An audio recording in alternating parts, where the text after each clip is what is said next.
50 বিক্ষোভকারী নিহত। যুদ্ধের দ্বার প্রান্তে ইরান, ট্রাম্পের সাহায্যের আড়ালে কি সামরিক হস্তক্ষেপ?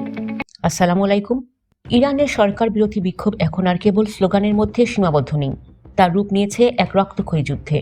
রাজধানী তেহরান থেকে শুরু করে সিরাজ, তাবরিজ আর কেরমান, পুরো ইরান এখন চলছে। আর ঠিক এই সময়েই মার্কিন প্রেসিডেন্ট ডোনাল্ড ট্রাম্প এক সামাজিক যোগাযোগ মাধ্যম পোস্টে ঘোষণা করেছেন, ইরান এখন স্বাধীনতার দিকে তাকিয়ে আছে এবং যুক্তরাষ্ট্র সহায়তা দিতে প্রস্তুত। ট্রাম্পের এই সহায়তার মানে কি সরাসরি সামরিক অভিযান, নাকি ইরানের রাজপথ দখল করা জনতার জন্য বড় কোনো সারপ্রাইজ? বিস্তারিত থাকছে প্রতিবেদনে। শনিবার রাত বাড়ার সাথে সাথে ইরানের রাজপথ হয়ে ওঠে রণক্ষেত্র।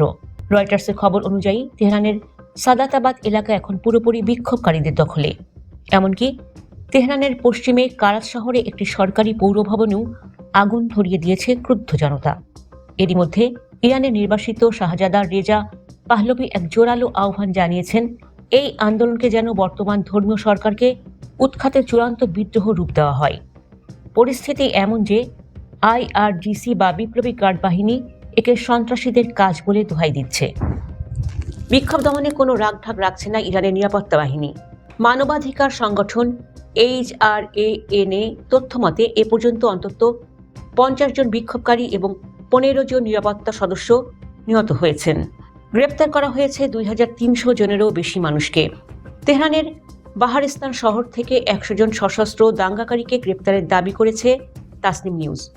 আইআরজিসি সাব জানিয়ে দিয়েছে, শাসন ব্যবস্থা রক্ষা করা তাদের কাছে ডেডলাইন বা চূড়ান্ত সীমা। অন্যদিকে সেনাবাহিনীও কৌশলগত অবকাঠামো রক্ষায় মাঠে নামার ঘোষণা দিয়েছে। মার্কিন গোয়েন্দা কর্মকর্তারা এই পরিস্থিতিকে দেখেছেন সহনশীলতার খেলা হিসাবে। তাদের মতে, বিক্ষোভকারীরা চাচ্ছে সরকারের শীর্ষ ব্যক্তিরা পালিয়ে যাওয়া পর্যন্ত চাপ বজায় রাখতে। আর ঠিক এই নাজুক মুহূর্তেই ট্রাম্পের সহায়তা দেওয়ার ঘোষণা ইরানের জন্য আশীর্বাদ হলেও সরকারের জন্য এক চরম দুঃস্বপ্ন। ট্রাম্প বিস্তারিত না বললেও বিশ্লেষকরা মনে করেছেন, গত জুনে ইরানের পারমাণবিক স্থাপনায় হামলার পর এবার হয়তো বড় কোনো সরাসরি পদক্ষেপ নিতে পারে ওয়াশিংটন।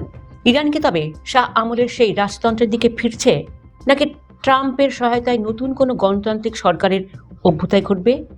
আপনার কি মনে হয় ট্রাম্পের এই হস্তক্ষেপ কি মধ্যপ্রাচ্যে নতুন যুদ্ধের সূচনা করবে? কমেন্টে আপনার মতামত জানান।